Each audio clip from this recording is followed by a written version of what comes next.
Bienvenidos a Letras Vivas. Me llamo Ana y en este podcast comentaré con vosotros mis últimas lecturas. Espero que me dejéis muchas opiniones, sugerencias y preguntas en los comentarios. Dedico este episodio a Elantris, la primera novela que publicó Brandon Sanderson, que también es la primera obra del autor que leo. Y no será la última, ya os adelanto que me ha gustado muchísimo. Pero a la hora de hacer la sinopsis, Elantris me plantea un problema, porque esta novela tiene 3 personajes principales, 3 puntos de vista que se entrecruzan continuamente y a su vez cada uno de ellos tiene su propia trama y se ocupa de temas distintos. Yo intentaré condensarlo todo en un resumen lo más breve posible, pero es inevitable que en este episodio la sinopsis sea más larga de lo habitual. Lo primero que hay que saber es que Elantris es el nombre de una ciudad que está situada en el reino Arelon. En el pasado esta ciudad fue espléndida porque sus habitantes tenían algún tipo de magia especial. Podían curar enfermedades, hacer aparecer comida de la nada. En fin, sus vecinos los consideraban casi como dioses, los veneraban. Y esto es curioso porque en realidad cualquier ser humano normal y corriente podía levantarse una mañana transformado en elantrino, con la piel plateada, con capacidades especiales, etc. Y cuando eso ocurría, se decía que había experimentado la Sha'od, la transformación. El problema es que hace 10 años todo cambió de repente y nadie sabe por qué. Esa espléndida ciudad, Elantris, de la noche a la mañana se llenó de un lodo muy extraño, muy antinatural. Y desde entonces todos los que experimentan la Sha'od, en vez de convertirse en seres de luz, ahora se levantan transformados en engendros muy feos a los que no les late el corazón. Claro, todo el mundo teme a estos, digamos, muertos en vida. Consideran que son seres malditos. Así que los encierran en Elantris y allí los abandonan a su suerte. Y estas pobres personas, porque siguen siendo personas normales y corrientes con sus plenas capacidades mentales y físicas, pues claro, sufren muchísimo. Por una parte, sus cuerpos son indestructibles y pueden existir eternamente sin necesidad de alimentos. Pero ellos siguen sintiendo dolor, hambre, sed, y estando ahí encerrados en una ciudad de la que no pueden salir de ninguna manera porque está muy vigilada, sin comida, sin agua, sin recursos. Con el tiempo todos acaban sucumbiendo a la desesperación y se vuelven locos, de dolor y de pura hambre. Por otra parte, a nivel político, la caída de Elantris desbarató por completo los esquemas sociales, provocó también una revolución sangrienta y de ella salió un nuevo orden que es el que impera todavía en la actualidad. El gobierno está en manos del rey Iadon, un tirano que maltrata a su pueblo y que ha impuesto unas condiciones de vida casi insoportables. Iadon gobierna toda la región de Arelon, desde su capital, la ciudad llamada Cae, que está muy próxima a Elantris. La historia comienza cuando el príncipe Raoden, hijo y heredero de este tirano, se despierta una mañana transformado en elantrino y es arrojado a la ciudad maldita. A través de Raoden, los lectores vamos a descubrir cómo se vive dentro de Elantris, las bandas criminales que operan en la ciudad, la violencia extrema con la que atacan a cualquiera que pueda tener algo de comida o de ropa o de cualquier cosa que resulte útil. Raoden consigue huir de estas bandas, decide que él no se va a dejar llevar por la desesperación, se niega a creer que esté muerto y condenado y lo que hace es trazar un plan para mejorar no solo su vida, sino también la de todos los elantrinos que quieran seguirle. Y dedica todas sus horas libres a buscar una cura. Él mantiene la esperanza y no se rinde. Paralelamente, justo el mismo día en que Raoden muere para el mundo, llega a Cae su prometida, con la que iba a casarse unos días después. Se trata de la princesa Sarene, que viene desde la región de Teod. Este, por supuesto, es un matrimonio concertado por motivos políticos. La alianza entre Teod y Arelon es imprescindible, porque hay una fuerza muy poderosa que está amenazando a los dos reinos. Ninguno de ellos tiene otro posible aliado y no les queda más remedio que hacer causa común o sucumbir. Cuando Sarene llega a Arelon le dicen que su prometido ha muerto. Sin embargo, el acuerdo político está a salvo porque el contrato matrimonial estipulaba que si alguno de los dos moría antes de celebrar la boda, se daría por hecho que se habían casado igualmente. Así que ahora Sarene es viuda, aunque nunca llegó a conocer a su marido, y debe considerar a Iadon su nuevo padre. Y claro, someterse a su autoridad. Ella en principio accede porque al fin y al cabo, era un matrimonio político y está consiguiendo igualmente lo que había venido a buscar, la alianza y la protección de Arelon si alguien ataca a Theod. Así que finge aceptar los usos y costumbres de su nuevo hogar, se integra lo mejor posible, pero a espaldas del rey, digamos que hace sus tejemanejes. Porque Sarene es una mujer muy tosuda, muy valiente y además le apasiona la política. De hecho, lleva años trabajando como diplomática para su reino. También sabe fingir muy bien cuando es necesario y consigue engañar a la corte. Pero todas estas ocupaciones no la distraen de su principal objetivo, que es luchar contra esa fuerza que amenaza tanto a su región natal, Theod, como a Arelon, el reino en el que vive ahora. Esta amenaza es la religión Dereti, una fe muy violenta que forma a soldados en sus monasterios y está decidida a convertir a todo el continente, caiga quien caiga y al precio que haya que pagar. Ya en el pasado sus clérigos demostraron que no tenían escrúpulos en masacrar a mujeres, niños, ancianos, da igual. Lo más curioso es que esta religión tan sangrienta y la religión Coratic, que es la que se profesa mayoritariamente en Theod y en Arelon, tienen la misma raíz. El tercer protagonista de Elantris es precisamente un alto clérigo de la religión Dereti, de la sangrienta. Se llama Hathren y, al igual que la princesa Sarene, él también acaba de llegar a Cae. Viene con una misión que le ha impuesto su Wyrn. Digamos que el Wyrn puede ser el equivalente al Papa en la religión católica. Es el más alto mandatario del que derivan todas las órdenes. Pues el Wyrn le ha dicho a Hathren que tiene 3 meses de plazo para conseguir que todos los ciudadanos de Arelon se conviertan a la religión verdadera. Tras este plazo, los herejes serán exterminados. De hecho, el Wyrn ha elegido precisamente a Hathren porque él fue el que en el pasado se encargó de organizar aquella masacre que se ha hecho tan famosa en otra ciudad que ahora ya no existe. Lo que el Wyrn no sabe es que Hathren ha cambiado. Ahora ya no quiere conversiones por la fuerza, porque Hathren de verdad que cree en su Dios, cree en su iglesia y quiere darle la oportunidad a la gente de conocer la doctrina y convertirse de verdad de corazón. Lo que le interesa es salvar almas, no imponerse por la fuerza. Claro, el problema es que no tiene tiempo para seguir esa estrategia. Solo le han dado 3 meses de plazo. Y la misión es casi imposible. Así que para poder salvar la vida de la gente, no puede jugar limpio. Va a tener que mentir, manipular y usar cualquier truco que se le ocurra. Que por cierto, trucos tiene muchos, porque Hathren es muy astuto y además también un gran político, igual que Sarene. Estas son las 3 tramas principales de Elantris. El príncipe Raoden nos cuenta qué ocurre dentro de la ciudad. La princesa Sarene nos cuenta las intrigas políticas y cómo intenta luchar contra el rey Ioden a la vez que trata de parar la expansión de la religión Dereti. Y Hathren nos muestra su lucha desesperada por salvar a un pueblo que no tiene ningún interés en cambiar de dioses.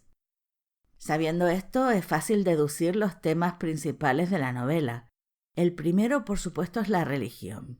A lo largo de toda la narración, Sanderson nos presenta distintos credos que conviven sin problemas, alerta expresamente sobre el peligro que suponen los fanáticos religiosos, denuncia la parte más oscura de esta religión organizada, la crueldad de la que es capaz una fe, y me parece muy curioso porque sabemos que Sanderson es una persona religiosa que habla abiertamente de sus creencias, pero esto no se traslada a su obra. A mí me asombra la objetividad, incluso la racionalidad con la que aborda esta cuestión, porque en ningún momento de Elantris he tenido la sensación de que haya proselitismo ni una intención moralizante. Eso me ha gustado mucho. El segundo tema importante en esta novela es la política. De hecho, son las intrigas políticas lo que hace avanzar la trama, que está llena de giros inesperados. No pude anticipar ni una sola de las muchas tretas que utilizan los protagonistas. Las interacciones entre los personajes me apasionan. Continuamente sorprenden al contrincante y al lector, claro, con lo que parecen jugadas maestras, casi un jaque mate. Pero lo mejor es que en ocasiones estas ideas brillantes acaban dándose la vuelta, favoreciendo al enemigo y perjudicándoles a ellos. Situaciones como estas se producen muy a menudo en la novela. Todo cambia muy rápidamente y es difícil saber quién va ganando, sobre todo en el duelo entre Sarene y Hathrén. He oído críticas diciendo que Elantris es una novela demasiado previsible.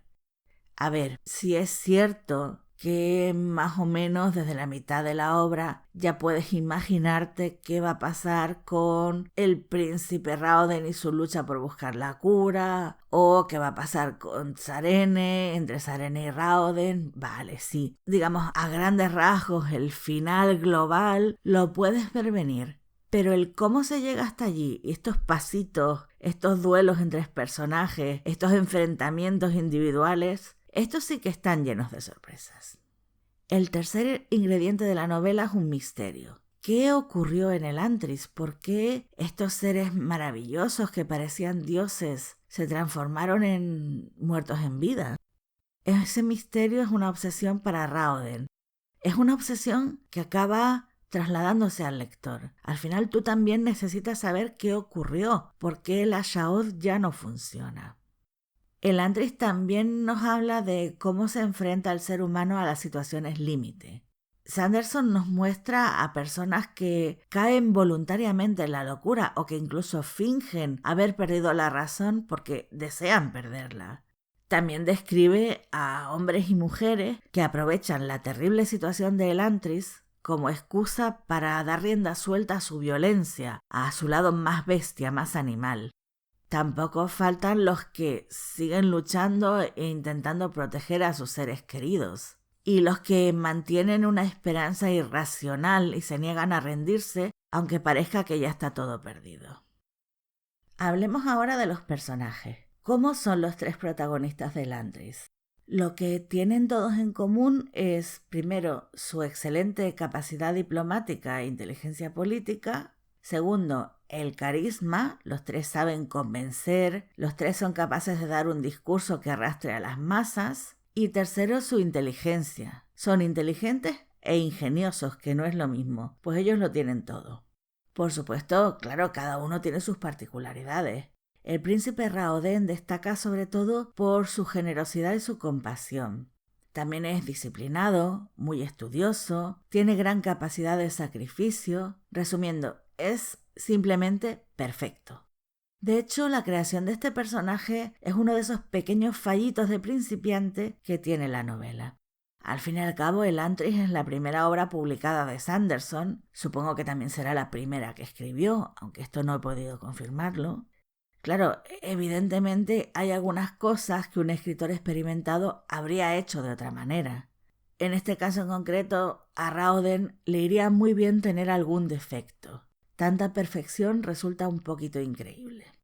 Algo parecido sucede con la princesa Sarene. Ella es una excelente espadachina, es bella, carismática, inteligente, en fin, también roza la perfección. Sin embargo, Sarene parece un poquito más humana que Raoden, más falible, porque es extremadamente desconfiada, hasta límites exagerados. Tanto que su suspicacia llega a ser incluso un defecto que le complica la vida a ella y a los que están de su parte. Además, Sarene esconde un sentimiento de tristeza, de soledad, porque aunque es una persona independiente, que se niega a someterse a los imperativos de género, tiene que pagar un precio muy alto por ello. Hathrén es, en mi opinión, el personaje más interesante y el mejor diseñado. Es una persona muy racional que sopesa cada acción. Aunque empieza totalmente convencido de que lo que hace es correcto, de que está sirviendo fielmente a su Dios, a lo largo de la novela tendrá que tratar con un fanático religioso que cree en su mismo Dios. pero de otra manera, con un fervor del que Hathren es incapaz, con una intensidad, una pasión que Hathren nunca ha sentido. Y esto lo lleva a cuestionarse su fe. Otra cosa que me gusta de este personaje es su contradicción interna. Por una parte dice que está decidido a evitar un derramamiento de sangre, pero por otra parte juega a inflamar los odios de un pueblo oprimido y desesperado, aunque sabe perfectamente que si da un paso en falso, si no consigue canalizar y dirigir toda esa ira que está provocando, puede ser que lo que pase sea precisamente la revuelta que según él quiere evitar. Incluso llega a decir, que si se produce una desgracia de este tipo, pues sabrá sacar provecho de ella. Esto me parece contradictorio. ¿Quieres evitar la masacre o estás jugando a provocarla sin reconocértelo a ti mismo? ¿En qué quedamos? Como decía, es contradictorio, pero también es muy humano, es muy creíble. Al fin y al cabo, Hathren solo quiere cumplir con su trabajo y convertir a toda la población de Arelon lo antes posible. Precisamente para salvarles la vida, que ese es el punto más interesante. La gente lo ve como un dictador sin escrúpulos que solo quiere imponer sus ideas, cuando en realidad lo que está intentando hacer es salvarles la vida. Pero claro, no puede contar lo que está pasando de verdad. Y yo tampoco puedo contar más sobre los personajes sin destripar la historia, así que mejor cambiemos de tema. Ya sabéis que me gusta comentar lo bueno y lo malo de todas mis lecturas, así que ahora os diré lo que realmente me ha molestado en esta novela. Y es que, con lo imaginativo que es Sanderson, con la cantidad de giros sorprendentes que tiene esta obra, que de verdad me ha dejado con la boca abierta casi en cada capítulo por la sorpresa, pues resulta que al final, cuando por fin descubrimos la motivación del verdadero malvado de la novela, resulta que su motivación es un tópico manido, un cliché totalmente previsible. La verdad, esto me decepcionó bastante, yo esperaba algo más original. Pero como os decía antes, hay que tener en cuenta que esta es una primera obra, y siendo así, vamos a ser justos, hay que quitarse el sombrero y hay que reconocer el enorme talento de Brandon Sanderson. Me parece que nunca he leído una ópera prima tan bien planificada como Elantris.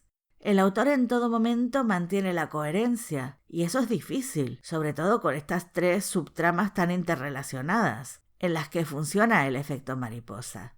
Porque si Sarene mueve una pieza del tablero, tanto Raoden como Hathren tienen que reajustar sus posiciones. Y eso el autor lo maneja a la perfección, no deja ni un hilo suelto. De hecho, al final se resuelven todas las preguntas. Todo se ata de una forma bastante satisfactoria.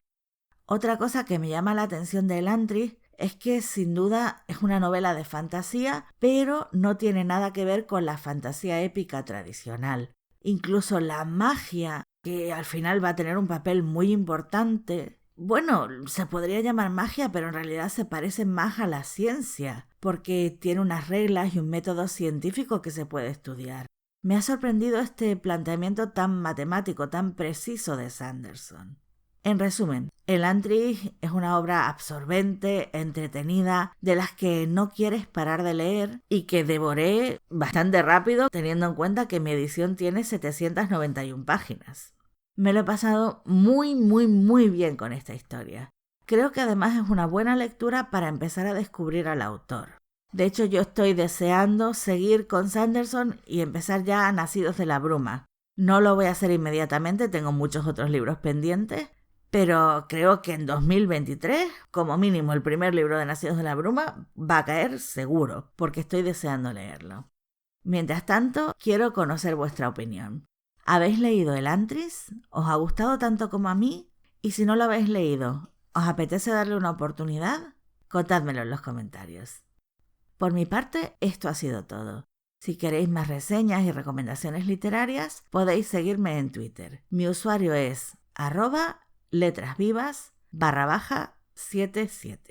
Muchísimas gracias por escucharme. Yo volveré dentro de 2 semanas con un nuevo episodio. Hasta entonces os deseo felices lecturas. Un abrazo para todos.